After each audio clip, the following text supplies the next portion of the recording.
कहते हैं कि समय को कोई नहीं रोक सकता, लेकिन त्रेता युग में एक साधना ऐसी भी थी जिससे काल चक्र को मोड़ा जा सकता था।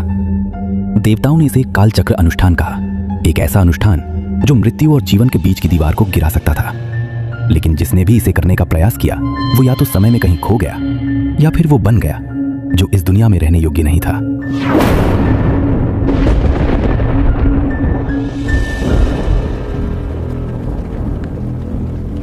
राघव भीगे हुए कपड़ों में कांपते हाथों से गाड़ी से उतरता है। सामने बैठा है एक अघोरी, लंबी जटाएं, भस्म से सना शरीर, आंखें बंद।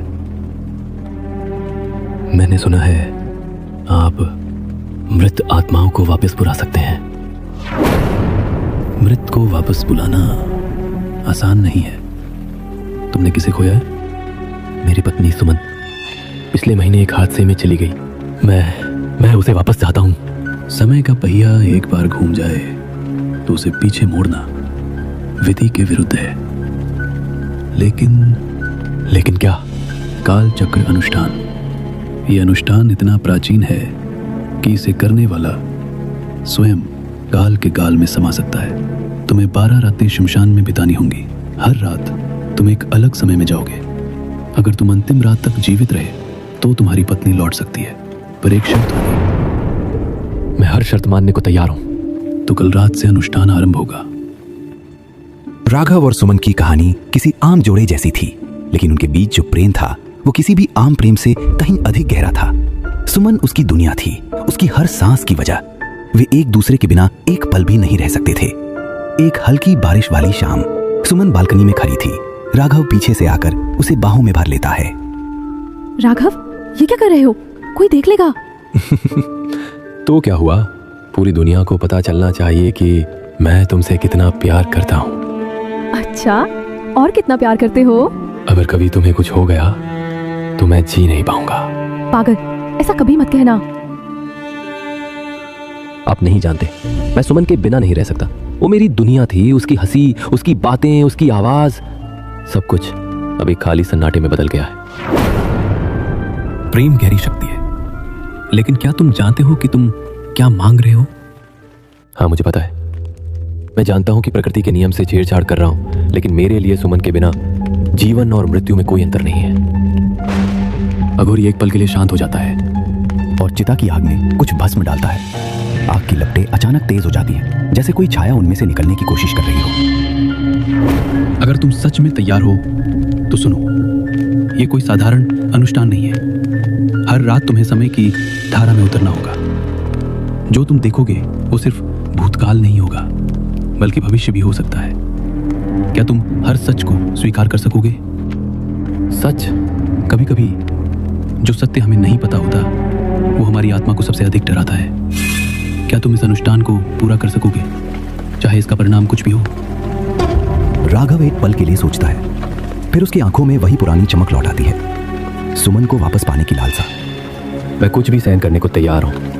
तो कल रात से कालचक्र घूमेगा और जो होगा वो तुम्हारी आत्मा को भी बदल लेगा। राघव की आंखों में एक अजीब मिश्रण था, डर और आशा का। बारिश की बूंदें अब भी गिर रही थीं, लेकिन शायद ये सिर्फ पानी नहीं था, शायद ये नियति की पहली दस्तक थी। रात का तीसरा पहर, घना अंधेरा, शमशान भूमि पर जलती हुई चिताएं, हवा में मंत्रों का गूंजता स्वर और धधकती अग्नि की लपटें, चारों ओर सन्नाटा। लेकिन बीच में बैठा है अघोरी, जो अनुष्ठान की सिद्धि में लीन है। अघोरी ने अपने सामने एक हवन कुंड बनाया, उसमें मनुष्य की अस्थियों का चूर्ण, कौवे के पंख और दुर्लभ जड़ी बूटियां डाली। राघव अचंभित होकर देख रहा था। अघोरी कोई साधारण तांत्रिक नहीं था, वो एक ऐसा साधक था जिसने मृत्यु और जीवन के बीच के पर्दे को हटा दिया था। उसके मंत्रों की शक्ति से वातावरण में कंपन होने लगा, ये राघव महसूस कर सकता था। राघव, यह अनुष्ठान सामान्य नहीं है। इसे करने से पहले तुम्हें कुछ नियम समझने होंगे। समय के प्रवाह के साथ खेलना मृत्यु को आमंत्रण देने जैसा है। इस अनुष्ठान में 12 रातें लगेंगी। हर रात तुम एक अलग समय में प्रवेश करोगे, कभी अतीत में, कभी भविष्य में। जो तुम देखोगे उसे समझने की कोशिश मत करना, उसे स्वीकार करो। लेकिन अगर मैं असफल हो गया तो? अगर तुम बीच में इसे छोड़ने की कोशिश करोगे तो समय की धारा तुम्हें अपने साथ खींच लेगी। न तुम जीवित रहोगे न मृत। क्या मैं सुमन से बात कर पाऊंगा?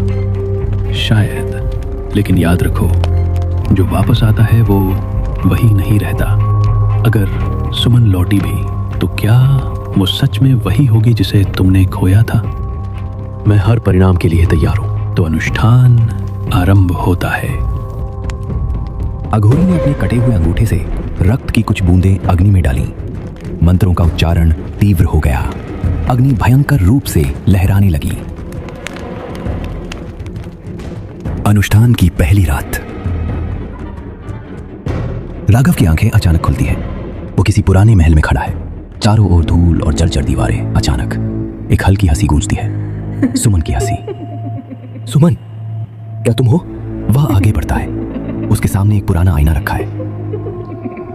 उसमें सुमन का प्रतिबिंब दिखाई देता है, लेकिन जैसे ही वह पास जाता है प्रतिबिंब विकृत हो जाता है और एक काली परछाई बनकर गायब हो जाता है। फिर सब कुछ अंधेरा हो जाता है और वह वापस शमशान में लौट आता है।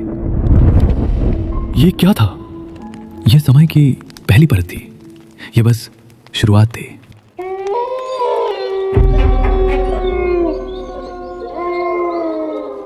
अनुष्ठान की दूसरी रात राघव को एक गहरी गुफा में छोड़ दिया जाता है। वहां कुछ साधु बैठे हैं। वे किसी अज्ञात भाषा में बातें कर रहे हैं। अचानक उनमें से एक उसकी ओर मुड़ता है। उसकी आंखें पूरी तरह सफेद हैं। तुम्हारी आत्मा एक प्रश्न का उत्तर चाहती है, लेकिन क्या तुम उत्तर सहन कर सकोगे? कौन हो तुम? साधु उसकी ओर इशारा करता है। राघव की आंखों के सामने एक भयानक दृश्य प्रकट होता है। सुमन दुर्घटना में नहीं मरी थी, उसे किसी ने मारा था और उस छवि में एक जाना पहचाना चेहरा दिख रहा था। राघव का अपना चेहरा। नहीं, ये झूठ है। सब कुछ धुंधला हो जाता है और राघव वापस वर्तमान में लौट आता है। ये क्या था? ये झूठ था। मैंने सुमन को कभी नहीं मारा। समय केवल सत्य दिखाता है, लेकिन क्या ये सत्य था या एक भ्रम, ये तुम पर निर्भर करता है। राघव के माथे पर पसीना था। उसे पहली बार डर का एहसास हुआ था। अनुष्ठान की छठी रात। अब तक राघव को हर रात अलग अलग समय और स्थानों पर भेजा जा चुका था, लेकिन छठी रात वो अपने ही घर में था। सुमन जीवित थी। राघव, तुम इतनी रात को यहाँ क्या कर रहे हो? राघव सन्न रह जाता है। ये असली सुमन थी, लेकिन कैसे? सुमन, तुम जिंदा हो? तुम ऐसे क्यों पूछ रहे हो राघव? मुझे क्या होगा भला? मुझे तुम्हारी बहुत याद आ रही थी। मैं तो तुम्हारे सामने हूँ पागल। मैं मरी नहीं हूँ। तभी सुमन हंसती है, लेकिन उसकी हंसी धीरे धीरे विकृत होती जाती है। उसके चेहरे पर कालापन उभरने लगता है और उसकी आंखें काली हो जाती हैं। राघव, तुमने मुझे बुलाया। अब तुम मुझे छोड़कर नहीं जा सकते। राघव चीखता है और सब कुछ फिर से अंधकार में हो जाता है। हर रात राघव को अलग अलग सुमन जैसी औरतों का सामना करना पड़ा। कभी वह उसे प्रेम से बुलाती, उसकी बाहों में समाने के लिए आगे बढ़ती, तो कभी उसका चेहरा विकृत हो जाता और वो एक छाया में बदल जाती। कभी वो खून से सनी होती तो कभी वो मुस्कुरा रही होती, लेकिन उसकी आंखों में एक गहरी रहस्यमयी शून्यता होती। ये सिलसिला 12 रातों तक यूं ही चलता रहा और हर रात राघव की आत्मा और भी कमजोर होती गई। अचानक हवन कुंड से धुएं की एक लहर उठती है और उसमें से एक छवि उभरती है, सुमन की। राघव, तुमने मुझे वापस बुला लिया। हाँ सुमन, अब हम हमेशा साथ रहेंगे। सुमन मुस्कुराती है, लेकिन उसकी आंखों में कुछ अजीब है। राघव ध्यान से देखता है, लेकिन उसकी भावनाएं उसे सोचने नहीं दे रही। अचानक अघोरी का ध्यान भंग होता है। वो घबराकर उठता है और चिल्लाता है, राघव पीछे हटो। ये वो सुमन नहीं है जिसे तुम जानते थे। क्या मतलब? काल चक्र अनुष्ठान में कोई भी आत्मा वापस आ सकती है, लेकिन वो वही होगी या नहीं ये कोई नहीं जानता। राघव धीरे धीरे पीछे हटता है, लेकिन सुमन आगे बढ़ती है। उसका स्वर कोमल होता है, लेकिन उसकी आंखें कुछ और कह रही थीं। राघव, मेरी बाहों में आओ। तुमने इतनी मेहनत की है, अब हमारे बीच कोई नहीं आ सकता। राघव उसके पास बढ़ता है। राघव, तुमने मुझे बुलाया, अब तुम मुझे छोड़कर नहीं जा सकते। अघोरी अचानक हवन कुंड में राख डालता है। सुमन चीखती है। उसकी त्वचा धीरे धीरे काली पड़ने लगती है। उसकी आंखें गहरे लाल रंग में चमकने लगती हैं। सुमन, ये कोई आत्मा नहीं, ये एक राक्षसी है जिसने सुमन का रूप ले लिया है। अगर तुम इसके गले लग गए तो तुम भी इसी श्राप का हिस्सा बन जाओगे। राघव की आंखों के सामने सुमन की परछाई विकृत होती जाती है। उसकी हड्डियां टूटने लगती हैं। चेहरा लंबा और भयानक हो जाता है। ये नहीं हो सकता। मैंने तो सिर्फ सुमन को वापस लाने के लिए यह सब किया था। अघोरी एक और मंत्र पढ़ता है और हवा में कुछ फेंकता है। सुमन चीखती है, वो धीरे धीरे जलने लगती है और कुछ ही पलों में राख बनकर उड़ जाती है। राघव घुटनों पर गिर जाता है। उसकी आंखों में आंसू हैं, लेकिन उसके भीतर शून्यता बस चुकी थी। अघोरी उसकी ओर देखता है। उसकी आंखों में कोई दया नहीं, बस कठोर सत्य की छवि है। जो चला गया उसे वापस बुलाने का प्रयास हमेशा विनाश लाता है। तुमने प्रेम के लिए यह किया, लेकिन प्रेम का सच्चा अर्थ जाने बिना। तो क्या सुमन सच में नहीं आ सकती थी? काल चक्र को मोड़ने की कोशिश करने वाले हमेशा पछताते हैं।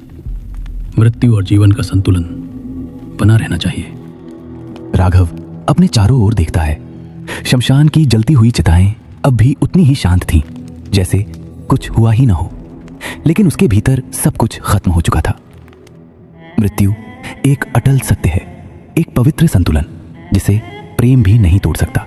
खोए हुए को वापस लाने की चाह में राघव ने सीखा कि जीवन और मृत्यु के चक्र से छेड़छाड़ सांत्वना नहीं, बल्कि अराजकता लाती है।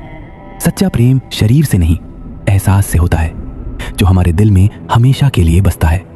अपनों की याद को संजोना ही सच्चा प्रेम है, ना कि नियति से टकराना।